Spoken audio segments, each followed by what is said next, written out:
Hallelujah. Sorry, Hallelujah. mukanya nanjye ndabana n'aba teenagers mukanya Je nimutambona hano. m'excuse, tout à l'heure je serai aussi avec les adolescents. Amen. Inclinons nos têtes avec respect et prions ensemble. Reka twubike imitwe twubahe Imana dusenge hamwe. Père, nous te disons merci. Data turagushima. Merci parce que tu es présent. Urakoze kuko uhari Au milieu de nous, tu es vivant. hagati yacu uri Tu es là au muzima. milieu de ton peuple. Urahari hagati y'ubwoko Tu es là au bwawe. milieu de nous. Urahari hagati yacu. Emmanuel, nous honorons ta présence. Emmanuel, twubashye kubaho Et maintenant que kwawe. nous voulons écouter la parole, Ubwo tugiye kumva ijambo nous savons ryawe. que ta parole, elle est puissante. Tuzi ko ijambo ryawe rifite Ta imbaraga. parole, elle est efficace. Kandi ijambo ryawe Elle est rirakora. plus efficace Kandi ijambo ryawe qu'une épée à imbaraga. double tranchant. Inkota yamugiye Et elle yombi. sépare les pensées de l'homme. Kandi atandukanya Elle ibitekerezo pénètre dans les by'umuntu. cœurs. Abasha Elle emmène kwinjira. le réveil. Iri jambo Elle emmène ryinjira le mu mutima salut. rikazana Elle ububyutse emmène la rikazana délivrance. agakiza rikazana Elle emmène la kubohoka kandi repentance. rikazana Elle emmène kwihana la consécration. ryizana no kukwiyegurira. Maintenant que ton serviteur veut parler de ta part, ubwo umugaragu wagiye kuvuga mu cyimbo cyawe Seigneur, nous prions pour lui. Imana Qu'il turamusengeye puisse diminuer, kugira ngo acire qu'il puisse bugufi, disparaître, kugira ngo abure afin que toi tu puisses apparaître kugira ngo wowe et ugaragare que la gloire de Dieu maze icyubahiro au travers cy'Imana de ton serviteur kinyuze mu puisse mugaragu se wawe lever kizamuke et au travers de la prédication de la kandi parole, binyuze mu kubwirizwa kw'ijambo que ta parole puisse pénétrer dans les cœurs ijambo ryawe ribashe et que gucengera les mu cœurs mitima puissent s'ouvrir kandi imitima comme une ikinguke épée qui perce ibe et qui nk'inkota emmène la lumière, yinjira maze ikazana car ta umucyo parole est la lumière kuko ijambo ryawe ari et la umucyo lumière kandi elle umucyo luit dans les ténèbres. kandi umucyo ubasha Et les kumurika mu ténèbres se mwijima dispersent. maze umwijima ugahunga Saint-Esprit, nous t'invitons Mwuka wera que turagutumiye tu puisses prendre le contrôle de toutes choses kugira ngo ubashe gutegeka buri et que kintu cyose toutes les œuvres de l'ennemi kandi imirimo yose puissent y'umwijima être, let them be silenced right now. icecekeshwe muri aka Que kanya tout ce qui vient du monde des ténèbres kugira ngo biva mu isi y'umwijima soit byose paralysé maintenant même bibashe kubuzwa par uburyo l'autorité que tu nous as conférée. mu mbaraga Nous waduhaye déclarons n'ubutware waduhaye que turatura ngo l'onction de Dieu amavuta y'Imana repose sur ton ave serviteur, ku mugaragu car wawe l'Esprit du Seigneur est avec lui kuko umwuka et w'Uwiteka ari il l'a kuri we oint kandi pour apporter yamusigiye la bonne kugira ngo nouvelle azane inkuru aux nziza pauvres, ayibwire pour renvoyer abakene libres les kugira opprimés, ngo ababoshye pour babohorwe libérer les gens des prisons kugira ngo imbohe et pour zibohorwe proclamer kandi kugira ngo que l'année de faveur, atangaze l'année du umwaka Saint-Esprit, umwaka w'umwuka wera l'année de la consécration umwaka wo kwiyegurira Imana est ici. uri hano Nous te disons merci Seigneur. turagushima mwami Au nom puissant de Jésus, mu izina rikomeye Notre rya Seigneur, Yesu umwami notre wacu Sauveur, nous n'umucunguzi te wacu rendons toute la gloire. tugusubije icyubahiro cyose Amen. amen amen.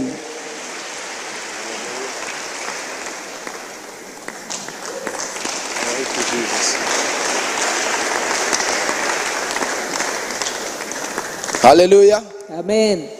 Amen. Amen. Amen. Vous savez, des fois, c'est pas facile de descendre ces escaliers. Ntabwo biba byoroshye kumanuka hariya. Il est facile de tomber, n'importe quoi peut arriver. Hari igihe umuntu ashobora kugwa atabyiteguye. Je bénis le Seigneur d'être ici. Ndashima Imana ko ndi hano. Comme on a dit, ça c'est être à la maison pour nous. Nk'uko babivuze ni mu rugo hano iwacu. C'est vrai, on a été en dehors du pays pendant longtemps. Ni koko twabaye mu mahanga igihe kirekire. Mais Dieu nous a fait grâce. Kuko Kristo Yesu yatanze ubuzima. La semaine passée, nous étions en train de parler de la Pentecôte. Mu cyumweru gishize twavugaga kuri Pentecote. Et nous avons réalisé comment Jésus plusieurs fois parlait à ses disciples. Maze tubona inshuro zose ukuntu Yesu yabwiraga abigishwa be. Il était en train de les préparer progressivement. Ni nkaho yagendaga bategura gahoro gahoro. En disant, il est avantageux pour vous que je m'en aille. Ababwira ngo mubifitemo inyungu ko nagenda. Afin que le Saint-Esprit vienne. Kugira ngo umwuka wera abashe kuza. Il dit, quand il viendra, maze aravuga ngo naza il vous conduira dans la vérité. azabayobora mu kuri. Il y a beaucoup de choses que le Saint-Esprit est là pour nous enseigner. Hari ibintu byinshi umwuka wera abereyeho kutwigisha. En fait, la parole déclare ceci. Mu by'ukuri ijambo riravuga ngo En ce qui nous concerne, nous n'avons pas reçu l'esprit de ce monde. ngo ku bwacu ntitwahawe umwuka w'iyi si, mais nous avons reçu l'Esprit qui vient d'en haut, ahubwo twahawe umwuka uva hejuru, afin de connaître toutes les choses qui nous ont été données par la grâce de Dieu. kugira ngo tubashe gusobanukirwa ibyaduhawe bwose ku Quand bw'ubuntu Christ est mort bw'Imana. à la croix, Kristo igihe yapfaga ku et quand il est musaraba ressuscité d'entre les morts, maze akazuka mu il y a bapfuye, tellement de choses qu'il a accomplies pour nous. hari ibintu byinshi cyane yakoze ku Le bwacu. Saint-Esprit est celui qui nous révèle ces choses progressivement. Umwuka wera niwe ugenda ubiduhishurira gahoro Il gahoro, ouvre notre entendement, agafungura ubwenge bwacu, il ouvre notre intelligence agafungura ubwenge bwacu et n'ibitekerezo il nous byacu, permet progressivement de recevoir toutes ces choses qui nous ont été données par la grâce de Dieu. maze akadushoboza kwakira ibyo bintu byose twahawe ku bw'ubuntu bw'Imana. Je vais commencer par lire dans Jean chapitre 12. Ndabanza gusoma muri Yohana igice cya 12. Oh, gloire à Dieu, ils ont mis ça en français. Imana ishimwe banyishyire mu Gifaransa. La Bible dit, Jésus leur répondit en disant, l'heure est venue où le Fils de l'homme doit être glorifié. Yesu arabasubiza ati igihe kirasohoye ngo umwana w'umuntu ahabwe ubwiza bwe. En vérité, je vous le dis, si le grain de blé qui est tombé en terre ne meurt, il reste seul. Mais s'il meurt, il porte beaucoup de fruits. Ni ukuri ndababwira yuko akabuto k'ishaka kataguye hasi ngo gapfe kagumaho konyine. Et le verset suivant. Celui qui aime sa vie la perdra et celui qui hait sa vie dans ce monde la conservera pour la vie éternelle. Ukunda ubugingo bwe arabubura, ariko uwanga ubugingo bwe muri iyi si azaburinda ageze ku bugingo buhoraho. Et le suivant, le dernier, je crois. Si quelqu'un me sert, qu'il me suive, et là où je suis, là aussi sera mon serviteur. Si quelqu'un me sert, le Père l'honorera.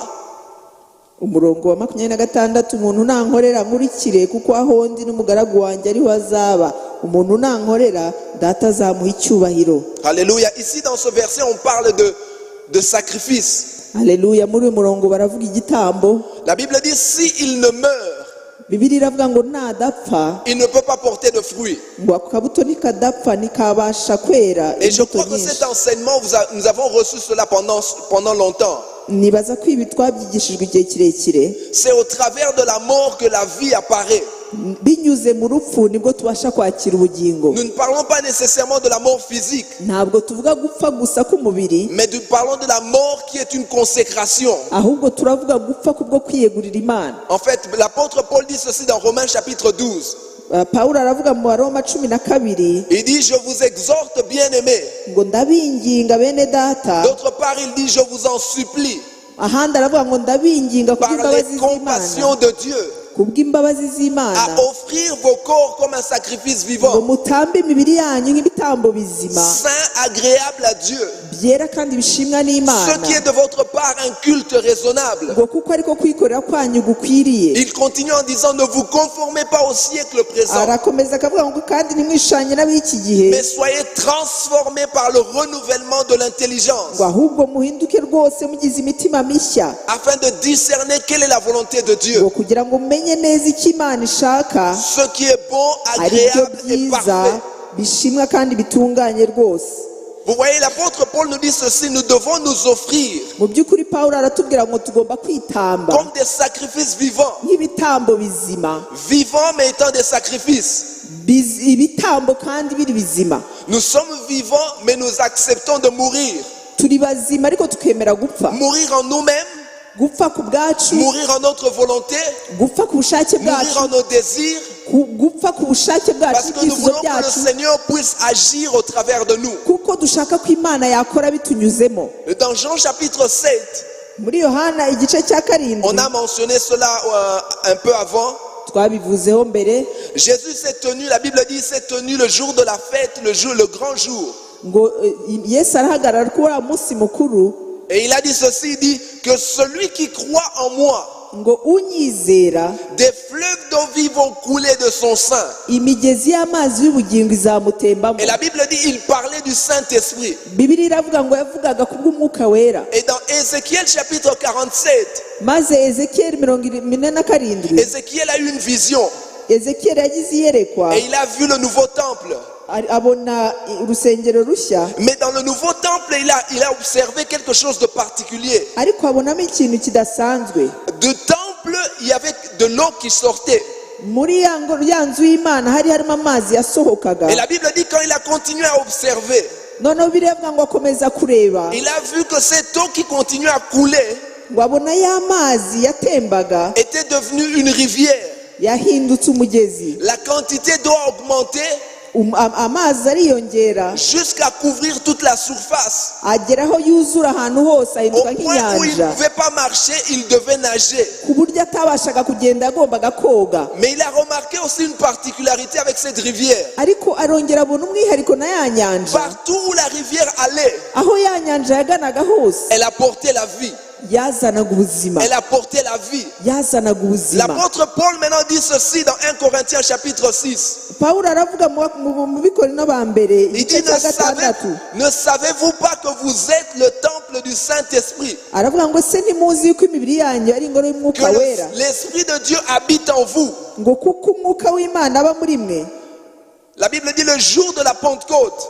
Ngo umunsi wa Pentekote, Quand ce jour est arrivé, uwo munsi igihe wageze, les disciples étaient dans la chambre de prière. intumwa zari ziri aho gusengera mu cyumba cy'amasengesho, maze Quand le Saint-Esprit s'est manifesté, umwuka wera agaragaye, la Bible dit ils furent tous remplis Bibiliya iravuga ngo bose baruzura, et ils se mirent à parler en d'autres langues. maze batangira kuvuga izindi ndimi, Et ce qui a suivi, c'était un réveil.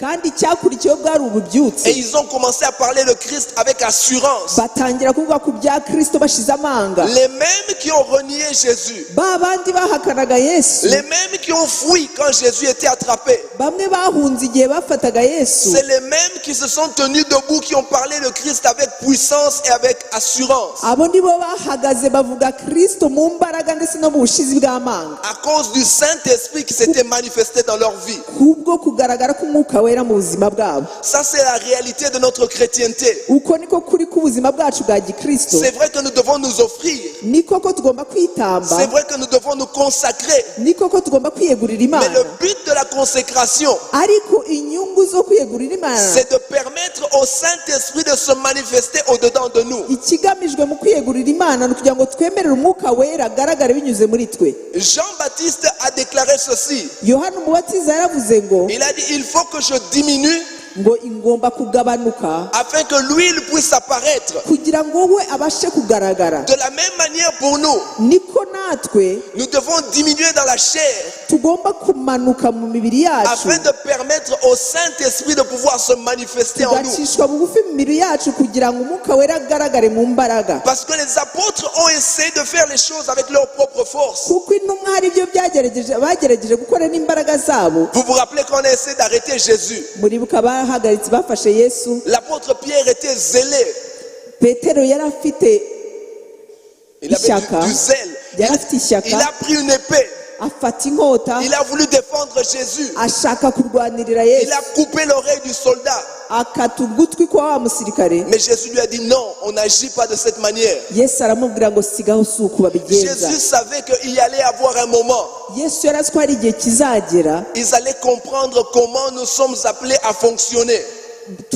bagasobanukirwa uburyo bagomba gukora. Vous vous rappelez encore quand Pierre a dit à Jésus, Muribuka Petero abwira Yesu, même si tout le monde te renie, aravuga ngo niyo bose bakwihakana, moi je ne vais jamais te renier. njye sinshobora kukwihakana. Jésus lui a dit, tu vas me renier 3 fois Yesu aramubwira ngo uranyihakana gatatu avant que le coq ne chante. mbere y'uko inkoko ibika. Les apôtres ont compris quand ils étaient dans la chambre haute.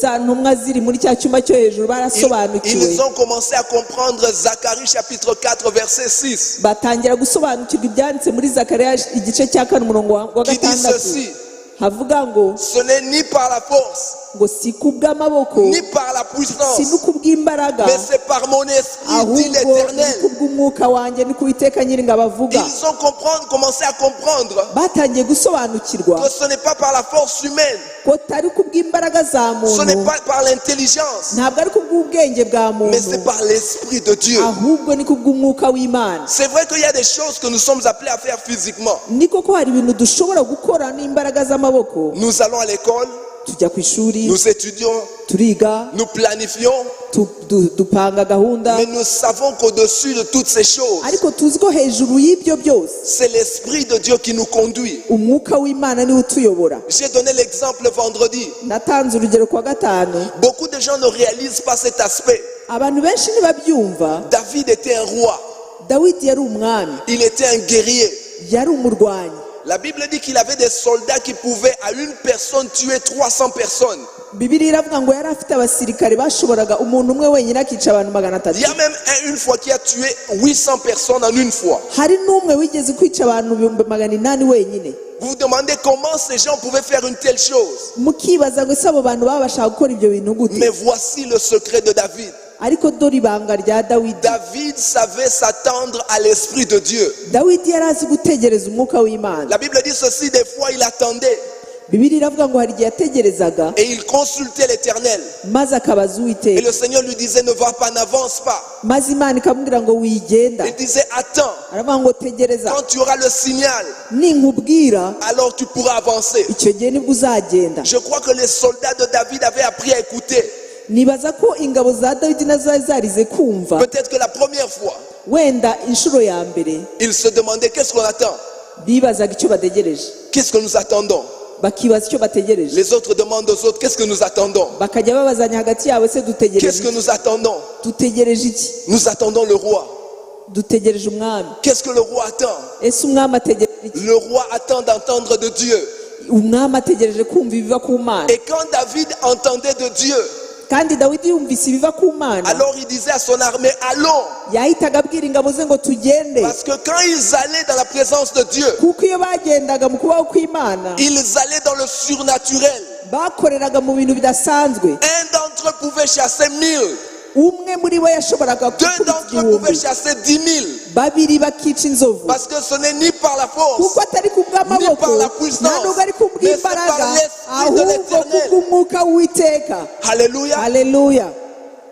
Et David avait appris ces choses. Dawidi rero amenya ibyo bintu. Voilà pourquoi il a écrit Psaume 23. Niyo mpamvu yanditse Zaburi ya 23, Il dit ceci, tu dresses devant moi une table en face de mes adversaires. avuga ngo untegurire ameza imbere y'abanzi Tu banjye, oinduis ma tête et ma coupe déborde. ukasukaho amavuta maze igikombe cyanjye David kigasesekara. connaissait la présence du Seigneur. Dawidi yari azi kubaho kw'Imana. Voilà pourquoi même quand il a péché dans l'histoire de Bathsheba, Niyo mpamvu n'igihe yacumuraga muri ya nkuru ye na Batsheba, allez lire dans Psaume 51, muri Zaburi ya 51, le cri de son cœur, gutaka k'umutima we c'était éternel, n'enlève pas ton esprit de moi. yaravuga ngo mwami Imana ntukureho umwuka Ne wawe, m'enlève pas ton Saint-Esprit. ngo ntunkureho umwuka wawe. La Bible dit ceci dans Éphésiens chapitre 5. Mu Befeso 5 Bibiliya iravuga ngo, J'espère que les bien-aimés, oh gloire à Dieu, ils ont mis ça en français. La Bible dit ceci, ne vous enivrez pas de vin, c'est de la débauche. ngo kandi ntimugasinde inzoga zirimo ubukubaganyi, Soyez au contraire remplis de l'esprit. ahubwo mwuzure umwuka, Remplis de l'esprit. mwuzure umwuka. Entretenez-vous par des psaumes, par des hymnes et par des cantiques spirituels. Ngo mubwirane, Et c'est écrit aussi, ma soeur, tu peux lire.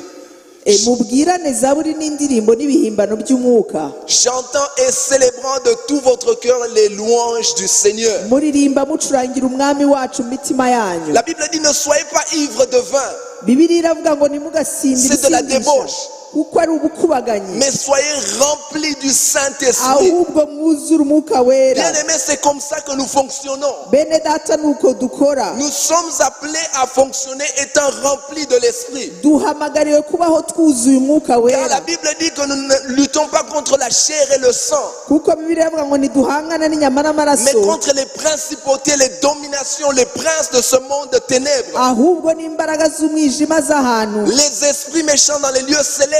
Ngo tuhangana n'imbaraga z'umwijima Où que tu sois, aho waba uri hose, que ce soit dans ta famille, waba mu que muryango ce soit au wawe, travail, waba mu que ce kazi, soit en cours de route, waba mu muhanda ugenda, il y a une influence partout où tu es de l'ennemi. harimo imbaraga z'umwijima aho uca Car hose, le diable est le Dieu de ce monde. kuko Satani ariwe mwami w'iyi si, Et il agit avec tous ses agents. kandi akorana n'ingabo ze zose, Et ils n'ont pas peur de nous, kandi ntibadutinya, mais ils ont peur de quelque chose. nyamara hari icyo batinya, Ils ont peur de l'Esprit de Dieu qui est en nous. batinya umwuka w'Uwiteka uturimo. Voilà pourquoi la Bible dit dans 1 1 Jean chapitre 4 verset 4. niyo mpamvu muri Yohana wa mbere igice cya 4 umurongo wa 4 birivuga ngo Petits enfants, ne craignez point, bana bato nimugatinye car plus grand est celui qui est en vous kuko uri muri mwe que celui qui est dans le monde. akomeye kurusha uri mu isi Plus grand est celui qui est en vous ngo uri muri mwe que arakomeye celui qui est dans le monde. kurusha uri mu isi. Quand le diable vous voit, iyo satani abareba il veut vous faire face physiquement.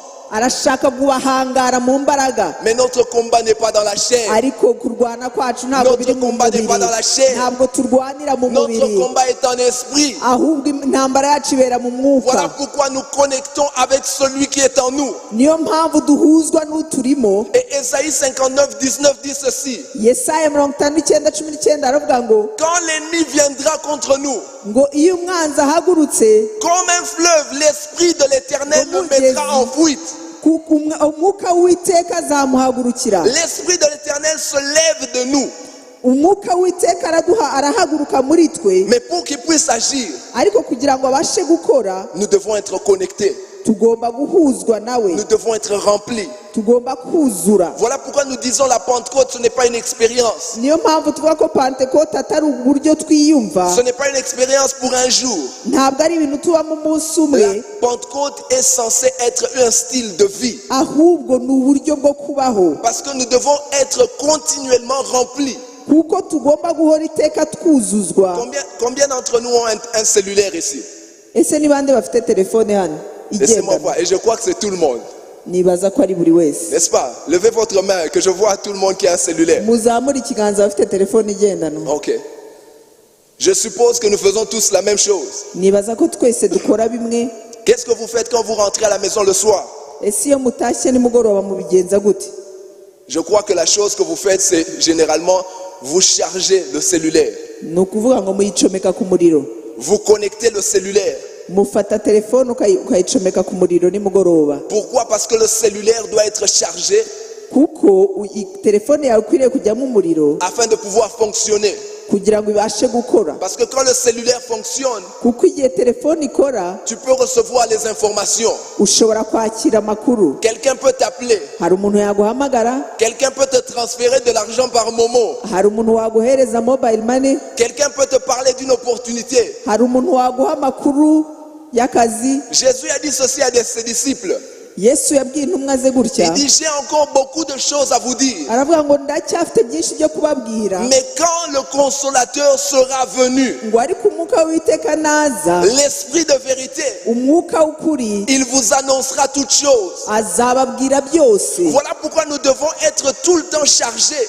Niyo mpamvu tugomba guhora Nous devons ducometse, être remplis. tugomba guhora twuzuye. La Bible dit, ne vous enivrez pas de vin, Bibiliya iravuga ngo ntimugasinde inzoga, mais soyez remplis du Saint-Esprit. ahubwo mwuzure umwuka wera. Nous ne pouvons pas nous permettre d'être à moitié plein. Ntabwo dushobora kucagata, kuzura ducagase. David, dans l'Ancien Testament, Dawidi mu isezerano rya kera avait compris la plénitude. yari yarasobanukiwe kuzura no Il dit, tu gusendera. induis ma tête Aravuga ngo unsukaho amavuta et ma coupe déborde. maze igikombe cyanjye gasesekara. Nous fonctionnons plein. Twebwe dukora ari uko twuzuye, Comme tu remplis ton cellulaire chaque soir. nk'uko wuzuza telefone yawe ukayicomeka Et tu es ikuzura, sûr que c'est 100%. ukaba ubizi neza ko yuzuye neza ijana ku Quand tu ijana. vois 100%, c'est alors que tu débranches. Ubonye yageze ku ijana nibwo uyicomora, Tu prends ton téléphone et tu sors le matin. ugafata telefone yawe ugasohoka mu gitondo, Et tu sais que ton téléphone doit fonctionner. ukaba uzi ko telefone yawe iri bukore. De la même manière, le Saint-Esprit a tellement d'informations à nous montrer. Ni koko n'umwuka wera aba afite byinshi byo kutubwira. Psaume 32, verset 2 dit, 8, verset, Psaume 32, verset 8 dit ceci. Zaburi 32 umurongo wa 8 haravuga ngo, Il dit, je t'instruirai et te montrerai la voie que tu dois suivre. ngo nzakwigisha nkwereke inzira ukwiriye Je kunyuramo, te conseillerai et j'aurai le regard sur toi. nzakugira inama kandi nzakwitaho. L'instruction, c'est pour celui qui reçoit. Amabwirizwa ahabwa wa wundi wakira. Notre réception dépend de notre capacité. Uburyo twakira biterwa n'ubushobozi dufite. Voilà pourquoi nous ne devons pas être distraits. Niyo mpamvu tudakwiriye kurangara. L'apôtre Paul nous dit ceci, ne vous conformez pas au siècle présent. Pawulo aravuga ngo ntimwishushanye n'ab'iki gihe, Offrez vos corps comme comme un sacrifice vivant. ahubwo mutambe imibiri yanyu nk'ibitambo bizima Soyez remplis du Saint-Esprit. mwuzure umwuka wera. Je vous dis, la présence du Saint-Esprit en nous ndababwira ngo kubaho k'umwuka wera muri twe fait toute la différence. niho uzana La itandukaniro. présence du Saint-Esprit fait toute la différence. kubaho k'umwuka wera mu buzima bwacu nibyo bizana itandukaniro. Les gens de ce monde cherchent les connexions. abantu bo muri iyi si bashaka abantu bamenyana, Ils cherchent comment faire les choses. bagashaka uburyo bwo gukora ibintu, Mais nous réalisons d'où nous vient notre force. ariko twebwe tubona imbaraga zacu aho zituruka. Ésaïe chapitre 40 dit ceci. Yesaya 40 ijambo ry'Imana avuga ngo Les jeunes se fatiguent. abasore b'imigenda Ils barananirwa se lassent. bakaruha, Malgré leur force. nubwo bafite imbaraga, Malgré leur détermination. nubwo bagambiriye rwose Ils arrivent à la biyemeje, fin. bageraho bananirwa. Mais ceux qui s'appuient sur l'éternel, ngo ariko abiringiye Uwiteka, ceux qui s'attendent à l'éternel, abategereje ceux Uwiteka, qui se confient en l'éternel, abiringiye Uwiteka ils renouvellent leur force. basubizwamo imbaraga. Voilà pourquoi David dit ceci dans Psaume 23. niyo mpamvu Dawidi avuga muri Zaburi ya 23 Tu restaures mon âme ngo usubizamo imbaraga et tu conduis mes pas dans les sentiers de la justice à kandi cause de uyobora ton nom. intambwe zanjye. Le Seigneur est celui qui nous restaure. Imana Uwiteka niwe udusubizamo imbaraga, Il nous rafraîchit. arongera akadusubiza imbaraga, Mais nous devons être remplis, ariko tugomba kuzuzwa, remplis de sa présence. twuzuye kubaho kwe. J'ai donné l'exemple de Esther au premier culte. natanze urugero rwa Esiteri mu materaniro ya Et j'ai mbere, parlé de ça même vendredi. narabivuze kuwa gatanu. Les enfants d'Israël faisaient face à un génocide. abana ba Isirayeli bari imbere y'itsembatsemba, Et je crois qu'au Rwanda, nous comprenons cela. kandi no mu Rwanda turabyumva. Ils allaient tous être exterminés. bose bagombaga kurimburwa, Et cela venait de la plus grande autorité. kandi byari bivuye mu bo hejuru. C'était signé par le roi. umwami niwe wari wabishyizeho umukono. La Bible dit qu'il y avait la peur à travers Babylone. Bibiliya iravuga ngo hari ubwoba bwinshi i Babyloni, Les gens tremblaient. abantu bari batitijwe n'ubwoba. Mordecai a dit à sa cousine Esther, Moridekayi abwira Esiteri, et dit, va voir le roi. aramubwira ngo genda urebe umwami, Parce que toi, tu es la reine. kuko wowe uri Tu umwamikazi, peux être connecté. ahari yakumva Et tu peux nous aider. wadufasha. Mais Esther connaissait une autre loi ariko Esiteri yari azi irindi tegeko qui disait qu'on ne peut pas apparaître dans la présence du roi sans être invité. ryavugaga yuko utazi imbere y'umwami ataguhamagaye, Parce que c'était une condamnation à mort. kuko ibyo ngibyo byasobanuraga ko uciriwe urwo gupfa. Mais quand elle a compris qu'elle n'avait pas autre issue, ariko asobanukiwe ko nta bundi buryo elle a afite, choisi de le faire. yahisemo kubikora. Mais voici ce qu'elle a dit. dore ibyo yavuze. Plutôt que de se préparer aho kugira ngo yitegure à faire tourner son intelligence, no gukoresha ubwenge bwe uburyo dans azabigenza, le monde actuel, muri iyi si ya none c'est sûr qu'elle aurait passé des jours en train de choisir sa robe.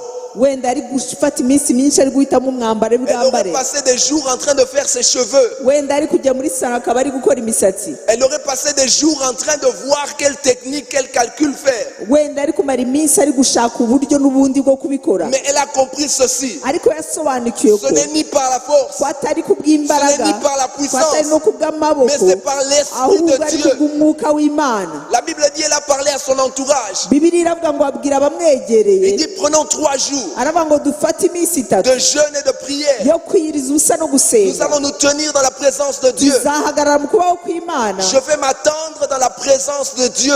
nzitegereza ntegereza Uwiteka. Et après 3 jours, maze nyuma y'iminsi itatu ayant été dans la présence de Dieu, ari mu kubaho kw'Imana, je vais aller voir le roi. nibwo nzajya kureba Qu'est-ce umwami. qui se passe dans la présence de Dieu? ese mu kubaho kw'Imana haberayo iki? Nous sommes en train d'être chargés. turimo gucomekwa. Qu'est-ce qui se passe dans la présence de ese Dieu? mu kubaho kw'Imana bigenda Nous sommes en gute? train d'être restaurés spirituellement. turiho turasanwa mu mwuka. Qu'est-ce qui se passe dans la présence ese de mu kubaho Dieu? kw'Imana dukuraho Le iki? Saint-Esprit nous ouvre. umwuka wera aradukingura L'onction imitima, déborde. amavuta L'onction agasesekara, nous couvre. amavuta akadutwikira. Cette femme qui, après 3 jours de jeûne, uriya mugore wafashe iminsi itatu yo kwiyiriza et ubusa, en plus à sec, maze atarya atanywa, vous pouvez vous imaginer, namwe mutekereze ses os apparaissaient, amagufa yari asohotse, sa forme changeait. wenda ubwiza bwe bugaragara bwarahindutse Mais la Bible dit quand elle est apparue devant le roi, ariko biravuga ngo ageze imbere y'umwami le roi n'a pas vu les os, umwami ntiyabonye amagufa le roi n'a pas vu les défauts, umwami ntiyabonye le ibidatunganye roi bigaragara a ku vu la mubiri gloire de Dieu. ahubwo umwami yabonye icyubahiro Parce que cy'uwiteka l'onction débordait, kuko amavuta yari elle asesekaye brillait. yararabagiranaga Le roi dit Esther, viens, umwami aravuga ngo esiteri ngwino qu'est-ce que je peux faire pour ese toi? uransaba iki Même si c'est la moitié de mon iyo royaume, byaba icya kabiri cy'ubwami bwanjye demande-moi, je vais te donner saba cela. rwose icyo ushaka ndaguha Ce n'est ni par la force, ntabwo ari kubw'amaboko Ni par la puissance, ntabwo ari kubw'imbaraga mais par l'Esprit ahubwo de ni Dieu. kubw'umwuka w'uwiteka nous devons permettre à celui qui est en nous tugomba kwemerera uri muri twe d'apparaître, akagaragara de se révéler. akagaragara Mais il faut pour cela que nous puissions mourir, ariko ku bw'ibyo twe dukeneye gupfa que nous puissions mourir en nous-mêmes dukeneye gupfa ku bwacu et permettre qu'il puisse apparaître. maze tugatuma agaragara Et notre façon de mourir, kandi uburyo bwacu bwo gupfa c'est d'attendre. ni ugutegereza Attendre dans sa présence. gutegereza mu Quand tu bwiza te bwe réveilles le matin, wabyuka mu ne gitondo cours pas aller manger, prendre ton petit déjeuner. ntukirukanyire kujya kurya Ne cours pas aller faire les appels téléphoniques. ntukirukanyire kujya guhamagara Quand tu te gutelefona réveilles le matin, nubyuka mu gitondo commence à reconnaître sa présence. tangira wemere kubaho kwe Dis Saint-Esprit, merci pour ta présence en moi. ubwire ngo mwuka wera urakoze Merci, kuba car kubaho tu es kwawe avec hano moi. urakoze kuko Je ne ubyukanye suis pas nanjye seul. ntabwo ndi jyenyine Tu es en moi. uri muri jye Je suis ton temple. njyewe ndi Je urusengero me rwawe consacre encore ce matin à nongeye toi. kukwiyegurira muri iki Je gitondo m'attends à ta présence. nongeye gutegereza kubaho kwawe Parle, ton serviteur écoute. mbwira dore umugaragu wawe Quelle ndumva est la direction de la journée? ese uyu munsi mugenze nte Bien-aimé, le monde nous presse. bene data isi iradutsikamira Les circonstances nous pressent. ibihe tubamo Le biradutsikamira monde veut que nous puissions réagir et réagir rapidement. isi irashaka ngo dukomeza dukurikira twirukanka Mais notre force n'est pas dans la précipitation. ariko imbaraga zacu ntiziri mu guhutiraho Notre force est dans l'attente. imbaraga zacu ziri mu Nous nous gutegereza attendons à l'éternel. tugategereza Nous uwiteka nous attendons à l'Esprit de Dieu qui est en dutegereza nous. umwuka w'imana uri muri twe Petits enfants, plus grand est celui qui est en vous bana bato uri muri mwe niwe ukomeye que celui qui est dans le monde. kurusha uri mu isi Quand nous parlons, iyo tuvuga nous devons faire en sorte que ce soit lui qui parle au travers de nous. tugomba gukora ku buryo ari we uvuga La bitunyuzemo Bible dit au moment opportun, bibiri iravuga mu gihe gikwiriye il vous sera donné ngo muzahabwa quoi dire, muzahabwa icyo une kuvuga sagesse à laquelle personne ne pourra résister. muzahabwa ubwenge butazihanganirwa n'uwo ari we wese La Bible dit quand les disciples ont fait face aux pharisiens, bibiri iravuga ngo intumwa za yesu zihangara abafarisayo ils les ont entendus parler.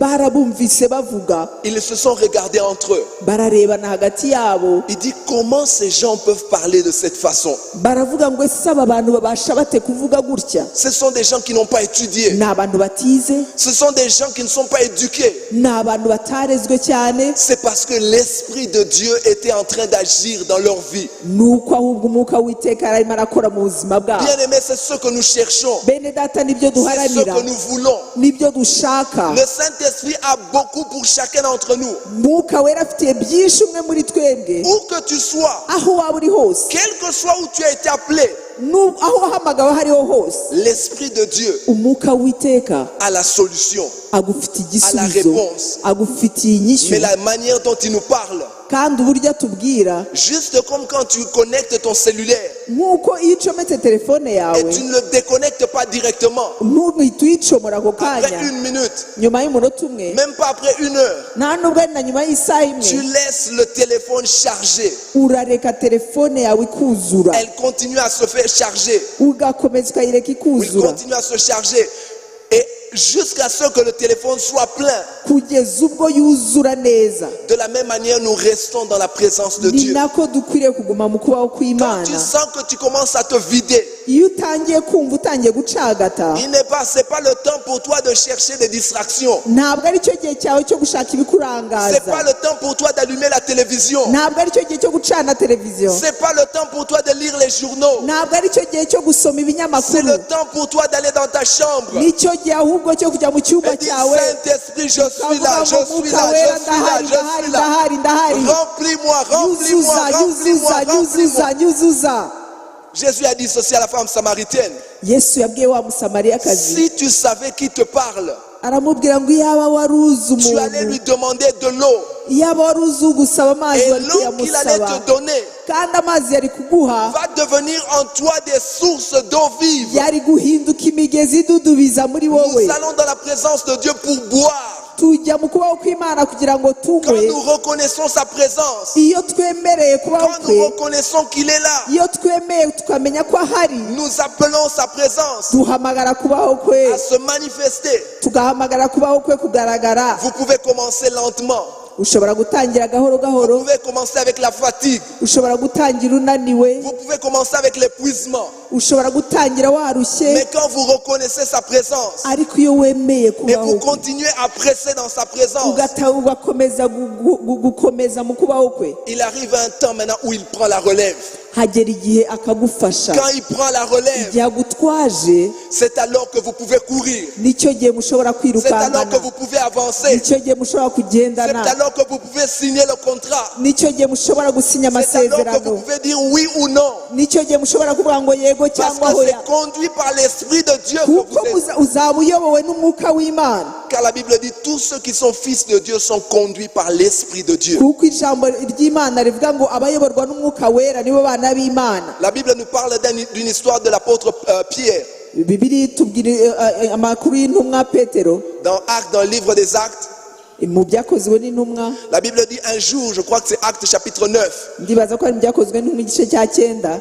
l'apôtre Pierre est rentré Intumwa Petero yaratashye, et il était midi, yari mu gicamunsi, il avait faim, yarashonje, il était fatigué naniwe, et on lui préparait à manger. bari kumutegurira ibyo kurya. Pendant qu'on lui préparait à manger, Mu gihe bamuteguraga ibyo kurya, il n'a pas demandé les journaux, ntabwo yasabye ibinyamakuru, il n'a pas demandé une distraction. ntabwo yasabye La ibirangaza. Bible dit il est monté au toit Bibiliya iravuga ngo azamuka hejuru, et il a commencé à prier. atangira gusenga, Il a commencé à prier. atangira Et gusenga. pendant qu'il priait, Mu gihe yasengaga, le Saint-Esprit l'a emporté dans une vision umwuka wera amujyana mu iyerekwa, et il a commencé à lui donner des instructions atangira kumuha amabwiriza concernant ce qui va suivre. y'ibigiye La gukurikiraho. Bible dit invoque-moi et je te répondrai. Bibiliya iravuga ngo unyambaze Je nzagutabara, t'annoncerai des choses cachées que tu ne connais pas. nkwereke ibikomeye utarabona. Daniel était un politicien. Daniel yari umunyepolitike, Il avait étudié. yari yarize, Il est allé dans les meilleures universités. yagiye mu mashuri muri za kaminuza Mais il savait que nziza, son secret, ce n'est pas l'université. ariko yari azi ko ibanga rye atari kaminuza, Il savait que son secret, c'était la présence de Dieu. yari azi ko ibanga rye ari mu kubaho kw'Imana. Une fois, ils ont été coincés. Rimwe hari igihe bigeze Le gufatwa, roi voulait tuer tous les sages. bahuye n'ibibazo, umwami ashaka kwica Voici abanyabwenge ce que Daniel bose, a déclaré. maze Daniel aravuga ngo, Il dit, donnez-nous du temps. arasaba ngo muduhe igihe, Laissez-nous consulter Dieu. mutureke tubaze Imana. Et Daniel a pris le temps. Daniel afata Il umwanya, est allé dans la présence de Dieu. ajya mu kubaho kw'Imana. Quand vous allez dans la présence de Dieu, Iyo mugiye kubaho kw'Imana, la première chose, vous vous rechargez vous-même. icya mbere ni uko wowe wenyine wisubizamo Parce que le imbaraga, monde vous vide. kuko isi yo iradukamura, Les circonstances vous vident. ibiriho mu isi iradukamura. Alléluia. Haleluya. Et donc vous devez vous recharger dans la présence de Dieu. Ni ukuvuga ngo ugomba kugenda gushaka izindi mbaraga nshya mu kubaho kw'Imana. La Bible dit restez en place et sachez que je suis Dieu. Bibiliya iravuga ngo mugume hamwe mumenye ko ndi Imana. Alléluia. Haleluya. Parce que bien souvent nous oublions qu'il est Dieu. Kuko hari igihe twibagirwa ko ari Imana. Souvent nous pensons que l'argent c'est ça le Dieu. Hari igihe twibwira ko amafaranga ariyo Mana. Nous courons le matin en sortant de la maison. Tugasohoka mu gitondo twirukanka, Nous allons dans beaucoup de programmes. tukajya muri za gahunda Nous zinshi, rentrons à la maison fatigués. tugataha tunaniwe, Nous allons dormir tukajya et nous kuryama, nous réveillons et le rythme continue. tukabyuka mu gitondo twiruka kwa kundi n'ejo bundi. Alors que nous portons en nous Nyamara tufite muri twe celui qui a la réponse. wa wundi ufite Celui qui a la igisubizo, solution. wa wundi udufitiye Mais pour igisubizo. pouvoir recevoir le signal, Ariko kugira ngo tubashe guhabwa nous devons ikimenyetso, nous remplir d'abord. tugomba kubanza Nous devons kwiyuzuza, recharger les batteries. tugomba kongera Ne gucomekwa. soyez pas ivres de vin, Ntimukiyuzuze mais soyez inzoga, remplis du ahubwo Saint-Esprit. mwuzuye umwuka wera. Les disciples ont compris cela. Za ntumwa zarabisobanukiwe. Voilà pourquoi dans Actes chapitre 7, Niyo mpamvu mu byakozwe n'intumwa 7, non je crois chapitre 6 si je ne me trompe pas, igice cya gatandatu cyangwa l'église faisait face à une décision. itorero ryari rigeze mu gihe rigomba gufata icyemezo Car l'église avait grandi. kuko ryari Il y ryarakuze, avait beaucoup de préoccupations. hari byinshi bisabwa. Les disciples se sont retrouvés en train de servir aux tables. Intumwa zisanga zigomba kugabura, Ils ont dit non, nous ne pouvons pas faire cela. noneho baravuga ngo nitwakomeza gutya Nous devons nous occuper de la parole et de la prière. tugomba kwita ku ijambo ndetse no gusenga. Choisissez des gens qui vont pouvoir faire cela. noneho baravuga ngo duhitemo abantu bagomba gukora ibi turiho turakora. Allez lire la Bible. Mujye gusoma Bibiliya, Voici la qualification. dore uko abo bantu bakwiriye kuba bameze, ibyo bagomba kuba bujuje. La qualification, ce n'était pas des gens qui savent préparer. Ntabwo byagombaga kuba abantu bazi guteka, La qualification, ce n'était pas des gens qui savent, qui sont forts. ntabwo byasabaga abantu b'imbaraga z'umubiri. La Bible dit la qualification, c'était des gens remplis du Saint-Esprit Bibiliya iravuga ngo ibyasabwaga nuko bagomba kuba abantu buzuye pour umwuka wera servir aux tables. kugira ngo babashe kugabura ibyo kurya. Pourquoi? Parce que même quand tu sers aux tables, kuki kuko n'igihe ugabura ibyo kurya ku mameza tu as besoin d'inspiration. ukeneye Tu as guhishurirwa, besoin de la connaissance du Saint-Esprit. ukeneye kumenya ubumenyi bw'umwuka wera, Parce que où que tu sois, kuko aho waba uri hose le principe est le même.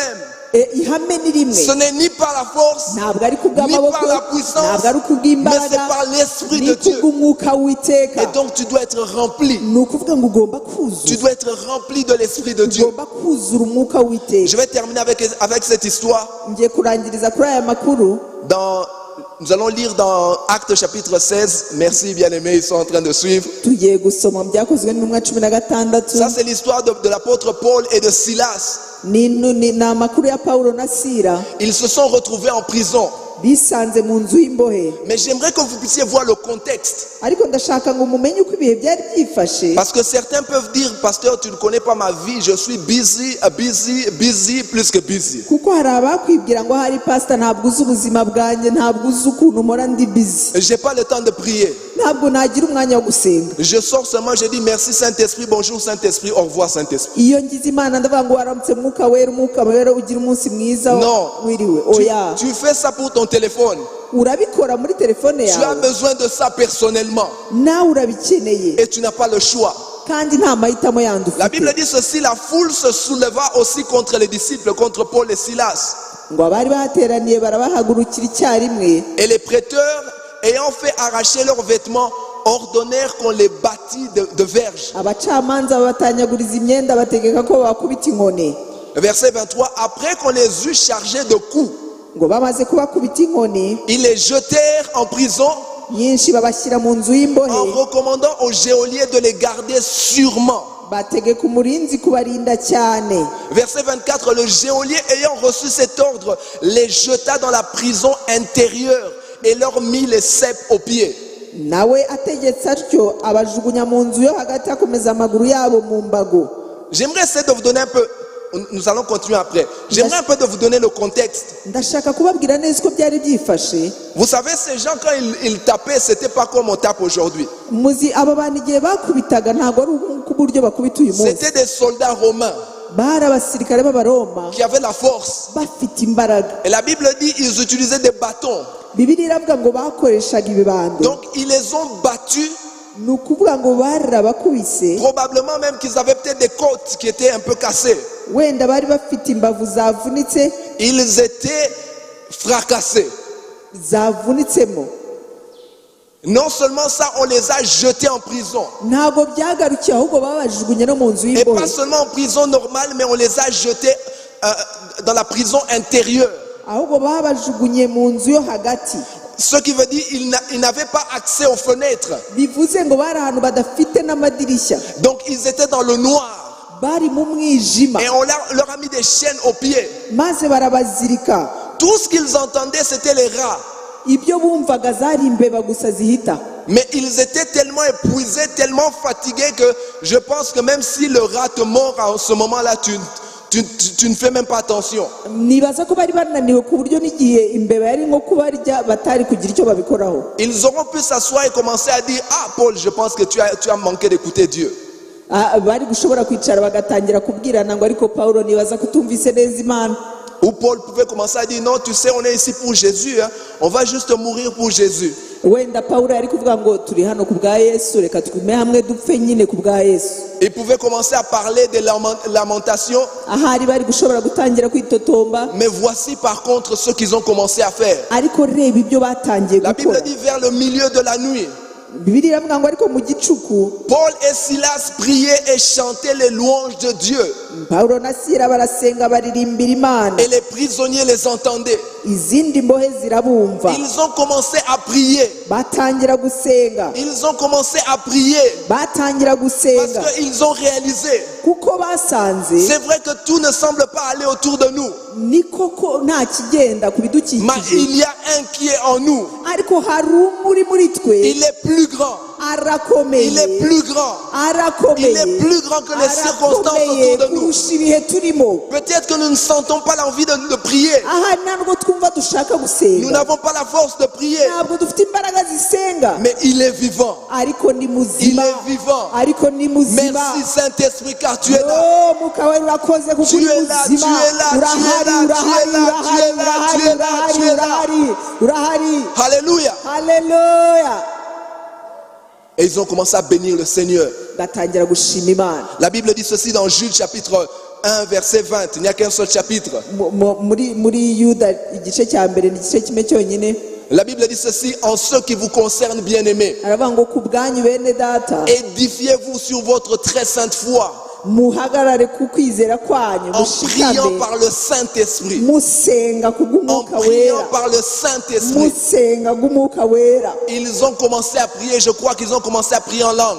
Barasenze, nibwira ko batangiye kuvuga mu ndimi. Rappelez-vous que l'apôtre Paul a dit ceci: Mwibuke Pawulo yavuze ngo je bénis le Seigneur que je prie en langue plus que vous tous. ndashima Imana ko mbasha gusenga mu ndimi kurusha mwese. Pour qu'il dise cela, Kugira ngo bivuge, ça veut dire qu'il savait qu'il priait le matin, nuko yari azi ko asenga mu Il priait à gitondo, midi, agasenga saa il sita, priait le soir. agasenga nijoro, Quand il était en route, il priait en langue. ari mu nzira agasenga mu ndimi, Quand il était calme, il priait. ari atuje agasenga, Il chargeait sa batterie. agahora acomeka, Il chargeait sa batterie agahora continuellement. yisubizamo Il imbaraga chargeait sa batterie kubw'umwuka wera. continuellement. Et en ce moment, je ne pense pas qu'il pouvait faire autre chose. Kandi icyo gihe sinibaza ko hari ikindi yari bukore. Et c'est ce qu'il était en train de faire. Nibyo ngibyo yari ari La Bible harakora. dit ceci: ne soyez pas ivres de vin, Bibiliya iravuga ngo ntimugasinze mais soyez inzoga, remplis du ngo Saint-Esprit. ahubwo mwuzure umwuka wera. Comment nous faisons cela? Ese tubikora gute? En priant, Mu gusenga, en chantant des cantiques, mu kuririmbira des indirimbo nshya, hymnes spirituels. mukaririmba zaburi nshya. Et c'est ce qu'ils étaient en train de faire ici en Kandi ibyo prison. nibyo bariho barakora muri ya Il a nzu commencé y'imbohe. à prier. Atangira Il a gusenga, commencé à chanter. atangira La kuririmba, présence de Dieu a commencé à se manifester. ubwiza bw'Imana Les butangira rivières ont kugaragara, commencé à couler. ya migezi itangira La gutemba. Bible dit ceci: la prison a bougé, a été secouée. Bibiliya iravuga ngo inzu y'imbohe iranyeganyezwa, Les chaînes sont tombées. maze ya minyururu Les iragwa, portes se sont ouvertes. inzugi zose Le zirakinguka. réveil a commencé en prison. Ubu bubyutse bwatangiriye mu nzu y'imbohe, Car la gloire de Dieu s'était kuko manifestée. icyubahiro cy'Uwiteka cyari cyagaragaye. Alléluia. Haleluya. Ce n'est pas en lisant les journaux. Ntabwo ari mu gusoma Ce ibinyamakuru, n'est pas en étant distrait. ntabwo ari mu kurangara, Mais c'est en étant conscient de la présence de celui qui est en nous. ahubwo ni ukumenya neza kubaho kuturimo. Continuellement tu pries Iteka Continuellement, tu udasiba, t'attends à lui. udasiba, ugakomeza gutegereza, et tu reçois les instructions, ukakira, quel que soit ukakira ce qu'il te dit. ibyo akubwira gukora. Et c'est alors que tu as ta réponse. Igihe wumvise icyo akubwira nibwo Je ubona donnais un igisubizo témoignage cyawe. au premier culte. Natanze ubuhamya mu materaniro ya mbere, Je vais terminer par un autre témoignage reka nongere ndangirize ku bundi buhamya, du même frère. undi mwene data, Mais je vais donner une autre partie de son témoignage. reka ntange ikindi gice cy'ubwo buhamya. Je me rappelle une fois, le frère, c'était un frère dans notre église en Afrique du Sud. Yari mwene data mu itorero ryacu ryo muri Afurika y'Epfo, Il avait terminé ses études universitaires yari yarangije amasomo ya kaminuza, et il est allé travailler comme stagiaire quelque part. ajya gukora ahantu nk'uwimenyereza. Et pendant qu'il travaillait, Igihe yakoraga, il a eu la faveur avec son manager. agira ubuntu bw'umuyobozi we, Son manager l'a formé umuyobozi we aramwigisha, et quand son manager a quitté, maze ahavuye il a laissé pour assurer l'intérim. aramureka ngo asigare mu cyimbo cye. Il y a quelque chose qui s'est passé, un grand témoignage, mais je crois que je vais passer ce témoignage ici. Hari ibintu bikomeye byabaye, wenda ariko reka mbisimbuke. Il travaillait dans l'électronique. yakoraga mu bijyanye n'amashanyarazi, C'était un électricien. yari umuntu wize ibintu by'amashanyarazi. Il nous a dit une fois, on leur a donné un projet. Aratubwira ngo rimwe babahaye ikintu cyo gukora, umushinga wo gukoraho. C'était un projet où il fallait construire un appareil Wari umushinga wo gukora icyuma qui devait recevoir une certaine quantité d'électricité cyagombaga kubasha kwakira umuriro runaka, et faire sortir une autre quantité d'électricité. maze cyashaka kwinjiza umuriro ungana ukuntu ugasohora n'uwundi Il nous a dit bitangana. ceci, nous avons travaillé avec les ingénieurs. Ngo twakoranye n'ababizobereyemo, Personne ne trouvait la solution. nta muntu wabonaga igisubizo. Et il a dit ceci, on allait devoir donner ce marché à quelqu'un d'autre. Bigeze bagiye gutangira iryo soko ngo bariho abandi. Mais il dit pendant ce temps, il a commencé à prier. Muri icyo gihe atangira gusenga. Il dit nous travaillons pendant toute la journée. Twarakoraga ku manywa yose. Et il dit une fois j'ai même ramené ce rapport à la maison. Rimwe ndongera ndanatahana ako kazi mu rugo, Il dit j'ai déposé ça sur la table. ngashyira ku meza, Et il était continuellement en train de prier. akomeza asenga. Il dit le matin pendant que j'étais en train de me préparer pour aller au travail, Mu gitondo ndiho nditegura ngo njye ku kazi, j'allais de la douche à la chambre. nkajya mva muri dushe njya mu cyumba, Et il dit j'étais en train de prier en langue. ngakomeza asenga mvuga mu Il ndimi. dit pendant que je priais, Mu gihe nasengaga, quand je passais devant la table, nciye imbere ya meza, j'ai regardé le même plan. ndongera ndareba wa mushinga wo Il dit gushushanyije, soudainement j'ai eu la réponse. maze mpita ngira ishurirwa ry'igisubizo. Soudainement je savais ce qu'il fallait faire. Mpita menya neza ikigomba J'ai gukorwa, commencé à écrire rapidement. ntangira kubyandika vuba J'ai vuba, ramené le projet au travail. ndongera nsubiza wa mushinga ku kazi. Les ingénieurs ont analysé cela. Noneho ba bandi babizobereyemo barabireba, Ils ont vu que c'était possible. bahita babona ko bishoboka, Ils ont commencé à construire. batangira kubaka. Noneho Ce projet a rapporté des millions à la compagnie. wa mushinga uzanira za miliyoni aho nakoreraga, Et ce que la compagnie a fait pour ne pas le perdre, kandi kompanyi icyo yakoze kugira ngo atabitakaza, ils ont appliqué pour la nationalité sud-africaine pour lui à cause de ça. bamuhaye ubwenegihugu bwa Afurika y'Epfo kubera uwo mushinga. Parce qu'il y a une loi en Afrique du Sud qui dit que si tu peux faire quelque chose qui est un avantage à la nation, Kuko hari itegeko rivuga ngo nukora ikintu gifitiye inyungu ishyanga cyangwa igihugu, tu as droit immédiatement à la nationalité. ugomba guhita ugira uburenganzira ku bwenegihugu. Et c'est comme ça qu'il a eu la nationalité sud-africaine. Nuko nguko yabahawe ubwenegihugu bwa Afurika Le y'Epfo. même Saint-Esprit Wa mwuka wera qui agit chez Daniel, wakoze kwa qui Daniel, agit chez David, uko ugakora kwa qui Dawidi, agit chez Paul, ugakora kwa il Pawulo, est le même qui est en toi. ni wa wundi ukurimo. Plus grand est celui qui est en toi Ngo uri muri wowe que arakomeye celui qui est dans le monde. kurusha uri mu isi. Mais tu dois comprendre ce principe. Ariko ugomba gusobanukirwa Ce iryo n'est pas hame, par la force, kuko atari Ce n'est pas kubw'amaboko, par la puissance, ko atari mais kubw'imbaraga, c'est par l'Esprit de Dieu en ahubwo toi. kubw'umwuka wera uri muri wowe. Mettons-nous debout ensemble. Reka duhaguruke. Thank you, Jesus. J'aimerais que tu puisses commencer à réaliser sa présence plus que jamais. Ndashaka kubanza gusobanukirwa kubaho kwe kurusha uko Et que wigeze tu puisses ubyumva. commencer à réaliser comment tu ne peux pas te permettre d'être vide. Utangire usobanukirwa ukuntu udakwiriye kwiyemerera gucagata cyangwa kuba uri mu busa. Tu ne peux pas te permettre de marcher comme tu marches des fois généralement étant vide. Ntabwo ugomba kwiyemerera kugenda nk'uko ujya ugenda rimwe na rimwe nta kikurimo, Mais tu dois reconnaître l'Esprit de Dieu en toi ahubwo ugomba kumenya umwuka wera uri muri et lui wowe, permettre d'agir dans ta maze vie, ukamwemerera gukora mu buzima d'agir dans ta bwawe, famille, gukora mu muryango d'agir wawe, dans ton travail, agakora mu kazi kawe, afin que la vie puisse couler kugira ngo ubuzima bubashe gutemba, et que les gens puissent connaître Christ. maze abantu bamenye Kristo. Je vous invite à baisser vos têtes ensemble. Ndashaka ngo twunamike imitwe yacu. J'aimerais donner une opportunité pour tout celui qui est ici. Ndashaka guha amahirwe uri hano, Tu es venu cet après-midi, waje muri aya masaa sita, tu as peut-être été invité wenda waratumiwe, ou tu as senti au-dedans de toi qu'il fallait que tu viennes cyangwa wiyumvisemo ko ugomba kuza ou hano, peut-être même que tu as l'habitude de venir. cyangwa se hari umenyereye no kuza, Mais tu sais au fond de toi ariko uzi neza muri wowe que Christ n'est pas Seigneur de ta vie. ko Kristo atari umwami w'ubugingo bwawe. Tout commence par Christ étant Seigneur dans ta vie. nyamara byose bitangira ko Yesu abaye umwami Il dit w'ubugingo ceci, je me bwawe. tiens à la porte de ton cœur et je frappe. aravuga ngo dore mpagaze ku rugi ndakomanga, Si tu ouvres ton cœur, nufungura umutima wawe j'entrerai dans ta vie nzinjira mu buzima et je bwawe demeurerai avec toi. kandi nzaturana nawe. Si tu es là et tu sais que Christ n'est pas Seigneur de ta vie, niba uri hano ukaba uzi ko Kristo atari umwami w'ubugingo bwawe, peut-être que tu l'as fait dans le passé, ahari warigeze mais kubikora, aujourd'hui tu sais que Christ n'est pas le maître. ariko uzi neza uyu munsi ko Kristo Il n'est atari pas wo mwami, Seigneur. ntabwo ari wo mwami Le w'ubugingo don bwawe. du Saint-Esprit Imbaraga z'umwuka wera, est le Umwuka wera, résultat d'accepter Christ. kwemera Kristo, Il vient pour confirmer l'œuvre de Christ dans nos vies. aza kugira ngo ahamye umurimo wa Kristo mu buzima Et si bwacu. tu es là cet après-midi Rero niba uhari uyu et munsi tu veux répondre à son appel, ukaba ushaka kwitaba ko aguhama, je t'invite à lever ta main là où tu es. ndagutumiye kugira ngo uzamure ikiganza cyawe Lève ta main là aho où tu uri. es. Ikiganza cyawe Lève ta uzamure, main là où tu es.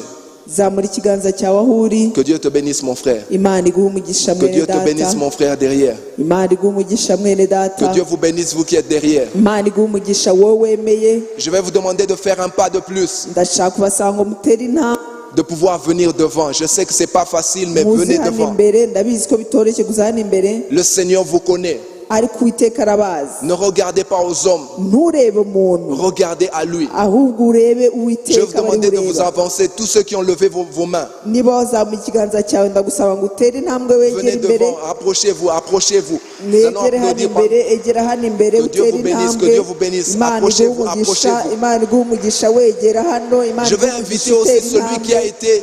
qui n'a jamais été baptisé par le Saint-Esprit avec l'évidence du parler en langue. ndashaka gusaba n'utarigeze ubatizwa mu mwuka wera ngo ahabwe ikimenyetso cyo kuvuga mu Si tu ndimi. es ici, tu n'as jamais été baptisé dans le Saint-Esprit Niba uri hano utarigera ubatizwa mu mwuka wera, avec l'évidence de la prière en langue, ugasenga ngo ubasha gusenga mu ndimi, je vais t'inviter aussi à t'avancer. ndashaka gutumira ngo nawe wegere hano imbere. Nous allons prendre les quelques minutes qui vont suivre tugiye gufata iminota mike et ikurikiyeho, nous allons prier ensemble. dusenge hamwe. J'ai vu cette expérience se répéter encore et encore. Je peux vous donner plusieurs témoignages. Ibyo bintu nabibonye biba inshuro nyinshi kandi nabaha ubuhamya bwinshi. Si tu es là, n'hésite pas. Niba uri aha ngaha ukaba utaravuga Ne te mu pose ndimi, pas utarabatizwa beaucoup de mu mwuka wera, Tu as besoin du Saint-Esprit. ukeneye umwuka Tu as wera, besoin qu'il te remplisse. ukeneye uko Tu akuzuza. ne peux pas vivre la vie chrétienne sans lui. ntabwo wabaho ubuzima bwa gikristo Il est important que tu te soumettes à lui. utuzuye umwuka wera. Birakenewe Que tu yuko laisses qu'il agisse en toi. umugandukira ukamureka akaba ari Que we ces fleuves ukuyobora. puissent couler de toi. Reka imigezi ye igusesekaremo. Alléluia. Alléluia. Je vais inviter ceux qui sont ici devant. Nous allons prier ensemble avec eux. tugiye gusenga hamwe nabo. La première chose, nous allons accepter le Seigneur ensemble et les accompagner. Turashaka kwakira umwami Yesu hamwe. Je vais vous demander de lever vos mains, ouvrir vos mains en signe de réception. Ndabasaba ngo murambure ibiganza byanyu nk'abagiye kwakira. Et vous pouvez continuer, si les autres peuvent avancer, ceux qui viennent derrière. Mushobora gukomeza kuza.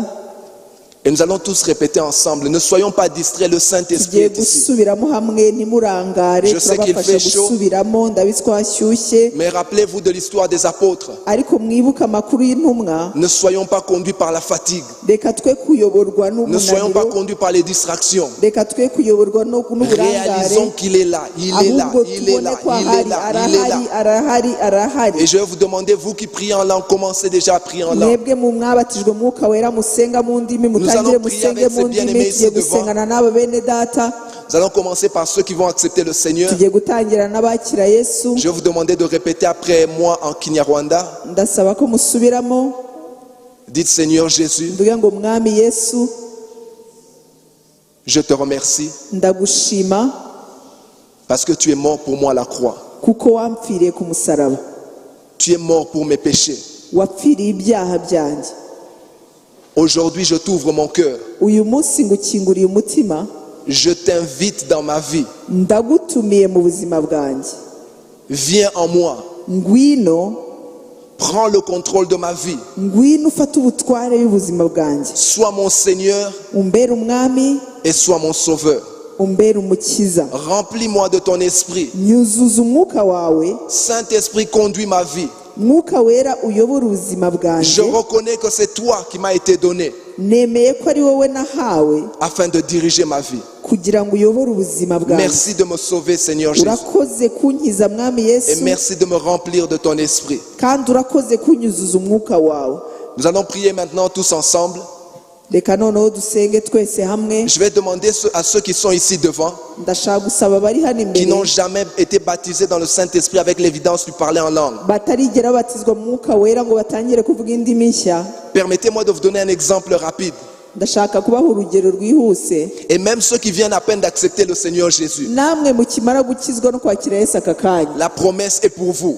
iryo sezerano ni iryanyu. Il est ici, le Saint-Esprit est là. mwuka wera ari hano. Vous êtes qualifiés. namwe mwamwakira. Ce don est pour vous. namwe iyo mpano mwayakira. C'est pas pour les gens qui sont spectaculaires ou ntabwo ari spéciaux. iby'abantu gusa bareberera. Christ est mort. kristo Il yarapfuye est ressuscité d'entre les morts. arazuka mu Afin que bapfuye cette promesse soit une réalité dans votre vie. kugira ngo iryo sezerano rikubere ukuri. Mais j'aimerais juste vous aider un peu ariko ndashaka kubafasha gato pour que vous puissiez libérer cela.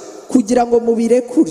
Un bien-aimé est venu me voir une fois. mwene data umwe yigeze kuza kundeba Il m'a dit ceci. arambwira Il m'a dit, pasteur, je sens que ma vie spirituelle est un peu coincée. ngo numva ubuzima bwanjye bwa gikristo busa Quand n'ubwahagamye. je prie, je force. iyo nsenga nsa n'uhatiriza. Alors pendant que j'étais en train de causer avec lui, j'ai compris que c'était le baptême du Saint-Esprit. turi kuganira nsobanukirwa ko akeneye kubatizwa mu mwuka wera. Je lui ai demandé, est-ce que tu as été baptisé dans le Saint-Esprit avec l'évidence du parler en langue? ngo ese wabatijwe mu mwuka wera ku buryo uhabwa ikimenyetso cyo kuvuga mu ndimi? Il m'a dit non, pas encore. arambwira ngo ya ntibirambaho. Je lui ai dit, il est en toi. ndamubwira ngo ari muri wowe. Tu dois te mettre à parler. ugomba gutangira kuvuga. Tu dois permettre aux rivières de couler. ugomba kwemerera imigezi gutemba. Quand tu n'as jamais expérimenté cela, iyo utarigera uhura nabyo tu es souvent coincé dans la tête. hari igihe usa n'uwawe ufite ibintu bihagamye mu mutwe. Alors je lui ai dit, prions. ndamubwira ngo reka dusenge. Quand on a commencé à prier, dutangiye gusenga il a commencé à prier dans sa langue. atangira gusenga mu rurimi rw'iwabo. Je l'ai arrêté. ndamuhagarika. Je lui ai dit, non, tu ne pries pas dans ta langue, tu pries en langue. namubwira ngo ntusenge mu rurimi rw'iwanyu ahubwo senga mu ndimi nshya. Il était coincé. biramunanira. Mais je lui ai dit ceci, voici ce que tu dois faire. noneho ndamubwira ngo dore icyo ugomba gukora. J'ai dit, quand tu aspires en utilisant la paille, iyo uriho uranywa unywesha umuheha, quand est-ce que tu sens la quantité, l'eau venir ou le jus venir? ese ikinyobwa uriho uranywa ucyumva ryari? Est-ce que c'est quand ryari ça mu arrive kanwa? dans ta bouche ou quand tu aspires, tu sens que ça vient? ese ni igihe ukuruye cyangwa ni igihe bigeze mu kanwa? N'est-ce pas que c'est quand tu aspires? ubyumva ari uko ukuruye bitangiye kuza. C'est comme ça que tu détermines la quantité. nibwo umenya neza ibyo ugiye kunywa. Quand tu veux aspirer beaucoup, iyo ushaka gukurura byinshi tu aspires avec force. ushyiramo imbaraga, urakurura nyine mu muhogo mu munwa byinshi Quand tu kugira ngo veux très peu, bize ari byinshi. tu aspires un peu. nyamara iyo ushaka kunywa duke ukurura duke nyine. Voilà pourquoi quand par exemple tu es en train de faire remplir l'essence, ça c'était à l'époque, je ne sais pas si on fait ça aujourd'hui. uyu kera iyo washyiragamo esanse mu modoka, Des fois iyo wakurura esanse on aspirait. babandi bahumeka esanse, Tu aspires parce que tu ne veux pas que l'essence aille dans ta bouche immédiatement avant que ça n'arrive. Tu mets dans le bidon. kugira ngo bashyire esanse mu ijerekani warakururaga n'umunwa ariko ugahita usuka bitaragera mu kanwa. Je lui ai donné un deuxième exemple. mu urugero rwa kabiri, Soyez patient avec moi, amen. munyihanganire gato. Je lui ai donné un deuxième exemple. mu urugero rwa kabiri, Les meilleurs joueurs de football, abakinnyi ba mbere b'umupira w'amaguru, les attaquants, ba bandi bakina imbere, quand ils vont en train de marquer un but iyo babonye bagiye gutsinda et igitego qu'on leur lance le ballon, bakabaterera umupira, quand est-ce qu'ils font la connexion avec le ballon? ese bahurira he n'umupira? Est-ce quand ça arrive au pied ese ni igihe ubageze ku kirenge ou quand c'est encore en l'air? cyangwa bawureba ukiri kure? Quand vous parlez de Neymar iyo uvuga Neymar ou Messi, cyangwa Messi, ils font la connexion quand le ballon est encore en l'air. bareba neza wa mupira uri kuza, Et quand le ballon arrive au niveau du pied, umupira wagera ku kirenge ils sont déjà partis. baba barangije kugenda. Alors j'ai dit, tu comprends cela? ndamubwira ese urabyumva? Il m'a dit, oui, je vois. aravuga ngo ndabyumva. Je lui ai dit, nous allons prier et tu vas prier en langue. Ndamubwira ngo tugiye gusenga kandi urasenga mu Je ndimi. vous dis que ça n'a même pas pris 5 minutes. Nimbabwira ngo ntibyafashe n'iminota 5. Il a commencé à prier non pas en regardant dans sa tête, Atangira gusenga atari kureba mu bwenge mais en bwe, regardant dans son esprit. ahubwo areba mu mwuka La we. Bible dit, ils furent remplis du Saint-Esprit. Bibiliya iravuga ngo nuko buzura umwuka Et wera, ils se mirent à parler en langue, maze batangira kuvuga mu comme ndimi nshya. l'Esprit de Dieu leur donnait. Nk'uko umwuka yabahaga, Il leur donnait. Ils se mirent. nibwo À batangiye parler. kuvuga. C'est pas le Saint-Esprit qui parlait. Ntabwo ari umwuka wera C'est eux qui wavugaga, parlaient. nibo Selon bavugaga, que le Saint-Esprit leur donnait. ariko bigendanye n'uko Ils umwuka faisaient la yabahaga. connexion et ils parlaient. Bahuzwaga n'umwuka wera maze bo Le bakavuga. frère, en déant 5 minutes, a commencé à parler. Wa mwene data mu minota 5 atangira Il a kuvuga, parlé, il a parlé, il a parlé et j'ai dû l'arrêter en un moment. atangira kuvuga, aravuga ngomba kumuhagarika. Le lendemain, il m'a appelé. Mu gitondo arampamagara, Il m'a dit, pasteur, ma vie est transformée. arampamagara arambwira ngo pasi ubuzima Je bwanjye me suis réveillé bwahindutse. ce matin. Nabyutse mu J'ai gitondo, commencé à prier à 5 heures du matin. natangiye gusenga guhera saa 11 Et jusqu'à 9 heures, ça coulait, ça kandi coulait, kugeza ça saa coulait, ça 3 byari coulait. bikidudubiza. C'est de cette expérience que je parle. Kandi ibyo nibyo mbabwira. L'apôtre Pierre a dit ceci. Intumwa Petero yaravuze La ngo promesse est pour vous ngo namwe iryo sezerano pour vos n'iryanyu, enfants, ku bw'abana et iry'abana pour banyu, tous ceux qui viendront en aussi grand nombre que le Seigneur les appellera. kandi na kuri ba bandi bose bazaza uko umwuka azabahamagara. Le Seigneur a appelé. Uwiteka yahamagaye Vous avez répondu. kandi mwitabye. Recevez maintenant. Mwakire Nous rero, allons prier. Levez vos mains. tugiye gusenga, muzamure Je vous ibiganza demandais byanyu. aussi, vous qui êtes derrière, Ndashaka gusaba namwe muri nous inyuma, allons commencer à prier. tugiye gutangira gusenga. Reconnaissez sa présence en vous. Il est en vous. Twakire kubaho kwe hano, arahari. Commençons à prier. Dutangire gusenga. Seigneur, nous te disons merci. Oh mwami, Merci turagushima, pour ta présence turagushima en kubwo ce lieu, kubaho Seigneur de kwawe gloire. hano hantu mwami. Je te dis merci pour ces bien-aimés, Seigneur, qui sont ici turagushima devant. kubwa bene data bari hano. Je te dis merci car la promesse est pour eux, Seigneur de gloire. Et pour leurs enfants, Seigneur. Et pour tous ceux en aussi grand nombre qui pourront venir après, Seigneur. Oh Saint-Esprit, merci. Merci de les toucher en ce moment, Seigneur. Merci de te manifester dans leur vie, oh Seigneur. Merci de te révéler, Seigneur mon Dieu. Laisse que les fleuves puissent couler maintenant. Laisse que les écluses soient ouvertes au-dedans d'eux maintenant. Que les fleuves jaillissent maintenant au nom de Jésus. Au nom de Jésus, je brise tout blocage dans leur vie. Au nom de Jésus-Christ, je déclare la liberté pour chacun d'entre eux. Que les fleuves puissent couler maintenant. Que les fleuves puissent couler maintenant au nom de Jésus. Les manabrababa sitiliaba shetelebere site. Oyele meni bredeshkete kerkeria palata pala sitilidiere. Oyele mene bredeshkete le palata makali de pele de plakate de pele sitilidiara basata. Ne soyez pas distraits, ne soyez pas distraits, ne soyez pas distraits. Il est là, il est là, il est là, il est là, il est présent, il est présent. Il est là, que les manabrababa c'était les kata la baï de prede pele de pesquita. Ayala mayere je te prede pele que pele de plapapala de que debe sitilidiara basata.